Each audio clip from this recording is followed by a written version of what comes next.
తండ్రి ఆశీర్వాదం పొందిన వారలారా, లోకము పుట్టినది మొదలు మీ కొరకు సిద్ధపరచిన రాజ్యమును స్వతంత్రించగల.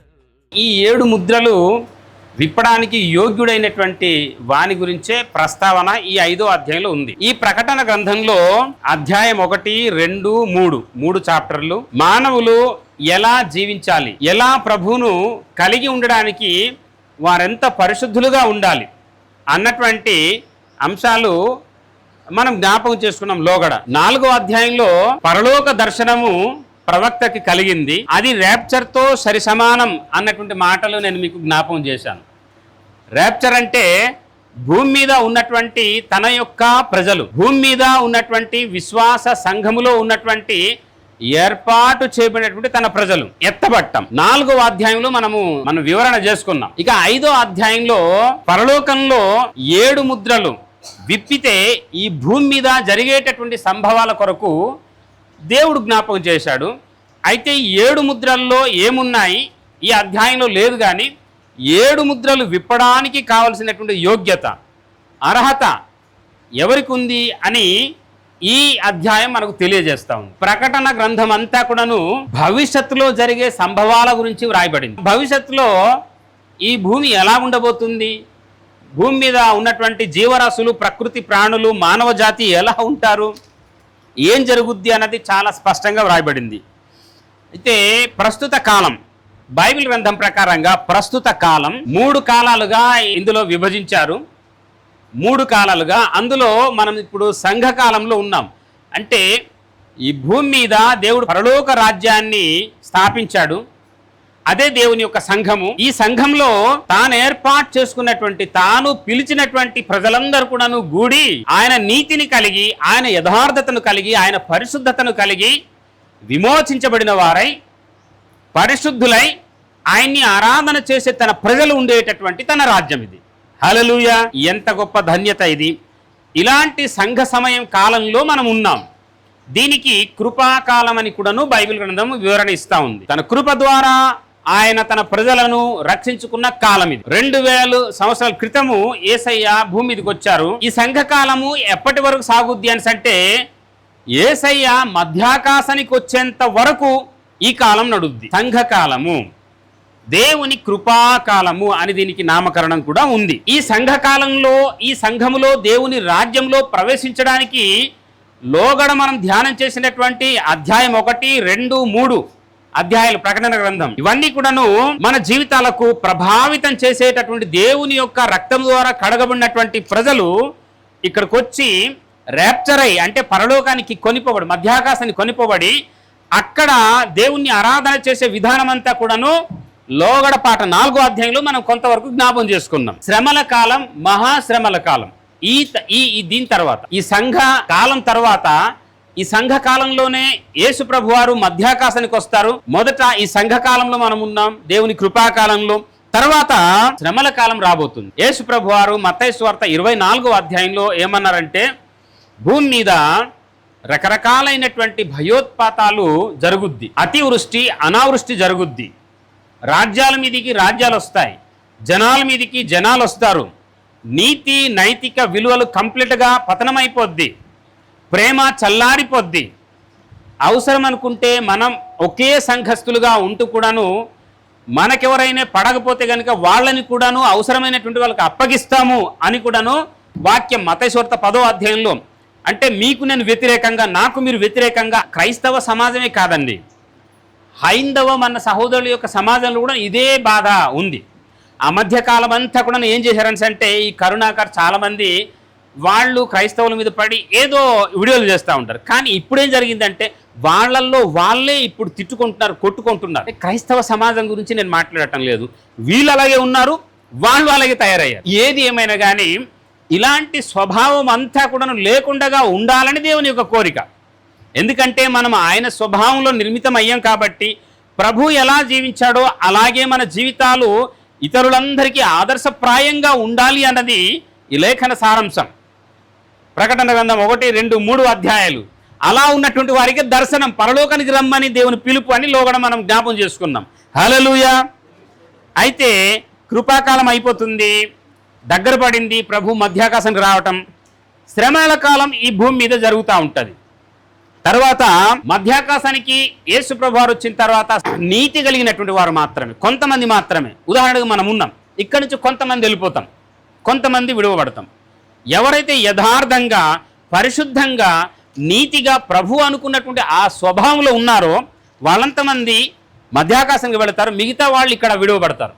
అలాంటి సందర్భంలో ఇక్కడ శ్రమలు, మహాశ్రమలు ఇక్కడ జరుగుతూ ఉంటుంది. అంటే 3 కాలాలు మనం చూస్తూ ఉన్నాం. ఒకటేమో కృపాకాలం అయిపోతుంది, రక్షణ కాలం అయిపోతుంది, సంఘకాలం అయిపోవచ్చింది, శ్రమల కాలం ఆటోమేటిక్గా ప్రవేశించింది. ఇప్పుడు సూపర్ ఎల్నినో గురించి మనం వింటున్నాం. అతివృష్టి, అనావృష్టి వచ్చేస్తుంది, తర్వాత ఆహారం దొరకదు, నీళ్లు దొరకదు, చాలా అస్తవ్యస్తం అయిపోబోతుంది, చాలా మంది గల్లం అయ్యేటటువంటి పరిస్థితులు కనిపిస్తున్నాయని పదే పదే పదే పదే చెప్తా ఉన్నారు. రివీల్ అవుతుంది. క్రైస్తవ జీవితంలో ఈ ఆటుపోట్లు మనము ఎదురాడి వెళ్లాల్సినటువంటి పరిస్థితి ఉంది. ఆధ్యాత్మిక జీవితంలో మనం ఎన్నో అవంతరాలను ఎదుర్కొని దాన్ని సాహసోపేతంగా ప్రభు వైపు చూస్తూ ముందున్నటువంటి అన్ని పందెలు గెలిచి గెలిచి గెలిచి గెలిచి ప్రభు రాజ్యంలో అనంతకాలం, శాశ్వత కాలం ఉండటానికి దేవుడు మనలను సిద్ధపాటు చేస్తా ఉన్నాడు. హల్లెలూయా. మనం సిద్ధంగా ఉండాలి. మధ్యాకాశంలో జరిగిన సన్నివేశాల తర్వాత జరగాల్సిన సన్నివేశాల గురించి ఈ 5వ అధ్యాయం మనకు తెలియజేస్తా ఉంది. 7 ముద్రలు. ఈ 5వ అధ్యాయంలో 7 ముద్రల యొక్క సారాంశం ఏమీ లేదు, సీల్ చేయబడింది ఎవరు విప్పకుండగా. అది విప్పడానికి యోగ్యత కలిగినటువంటి ఆ దేవుణ్ణి ఈ 5వ అధ్యాయము రివీల్ చేస్తుంది, ఓపెన్ చేస్తా ఉంది. 7 ముద్రలు ఉన్నాయి కదా, ఎవరికి చెందాలో వారికి ఇచ్చేటటువంటి యోగ్యత గురించి ఈ 5వ అధ్యాయము చాలా ప్రస్ఫుటంగా తెలియజేస్తుంది. మొదటి 4 వచనాలు చదవండి ఒకసారి. 7 ముద్రలు కలిగినటువంటి గ్రంథము, దానికి సీలు వేయబడింది, ముద్ర వేయబడింది, దాన్ని విప్పడానికి ఎవరికి అర్హత లేదు. మొట్టమొదటి మాట మనం జ్ఞాపకం చేసుకోవటానికి ముందు ఒక ఛాలెంజ్ ఉంచాడు దేవుడు. పరలోకంలోనే ఆ దృశ్యమంతా ప్రవక్త అయిన యోహాను చూస్తా ఉన్నాడు. ఆ ఛాలెంజ్ ఏంటంటే, ఒక గ్రంథం వాళ్ళ ముందు ఉంది, ఆ గ్రంథం విప్పడానికి యోగ్యుడు ఎవరు అన్న ఛాలెంజ్ అక్కడ వాళ్ళ ముందు ఉంది. ఆ గ్రంథంలో ఏమున్నాయో మనకి ఇంకా తెలియదు, అది తర్వాత అధ్యాయంలో ఉంది, మనం తర్వాత చూద్దాం. కానీ ఆ గ్రంథం విప్పడానికి యోగ్యుడు ఎవరు అని పిలిపించినప్పుడు ఎవరు అక్కడ కనిపించారంటే ఎవరు కనిపించలేదు. కానీ అర్హత కలిగినటువంటి యేసు ప్రభు వారు మాత్రమే యోగ్యుడు అని అక్కడ వాళ్ళు నిశ్చయించుకున్నారు. ఎందుకంటే అర్హత ఎలాగొచ్చింది అని అంటే, యేసు ప్రభు వారు తన రక్తం ద్వారా మన పాపాన్నంతా కూడాను చంపేశాడు. తనకు బళ్ళెంతో పొడిచారు, మేకులు కొట్టారు, భారమైనటువంటి బరువు వేశారు, ముళ్ళ కిరీటం పెట్టారు, ముళ్ళ కొరడాతో అతన్ని చీల్చి కొట్టేశారు. రక్తం కారింది, కారిన రక్తము ద్వారా ఈ నేల పరిశుద్ధమైపోయింది. అలా ఎవరైతే విశ్వాసిస్తారో వాళ్ళందరూ కూడా పవిత్రులు అయిపోతున్నారని బైబిల్ గ్రంథం చెప్తా ఉంది. ఎంత మహాత్ముడైన దేవుడు మన ప్రభు. అలా దేవుడు అర్హత సాధించాడు. దుష్టుని నుండి ఈ లోకాన్ని ఆయన ఆ విధంగా లాక్కున్నాడు. రే బాబు, నీ పని అయిపోయింది చాప్టర్, వీళ్ళందరినీ కూడా పవిత్రపరచడానికి నేనే నా రక్తాన్ని నేను కార్చానురా.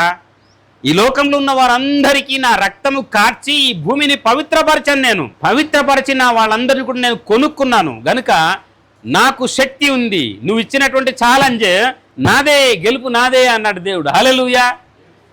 మీరు, నేను, మనం ఇప్పుడు ఎవరంటే దేవుని యొక్క సొత్తైన ప్రజలం, తన రక్తం ద్వారా కొనబడిన వారం, తన రక్తం ద్వారా పవిత్రపరచబడి తన రాజ్యంలో చేర్చబడిన వారం. ఆ ముద్ర విప్పితే ఆ ముద్రలో ఏవో జరుగుతాయి, ఏం జరిగినా కానీ మనకైతే సంబంధం లేదు. హల్లెలూయా.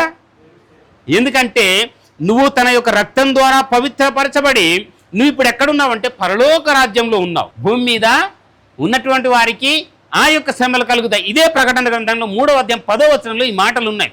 భూమి మీదకి వచ్చేటటువంటి ప్రతి విధమైనటువంటి బాధల నుండి నేను నీకు కాపాడతాను అని దేవుడు వాగ్దానం చేశాడు. ఒకసారి చదువుదామా. నీవు నా ఓర్పు విషయమై వాక్యమును గైకొంటివి గనుక నేను నీకు కాపాడెదను.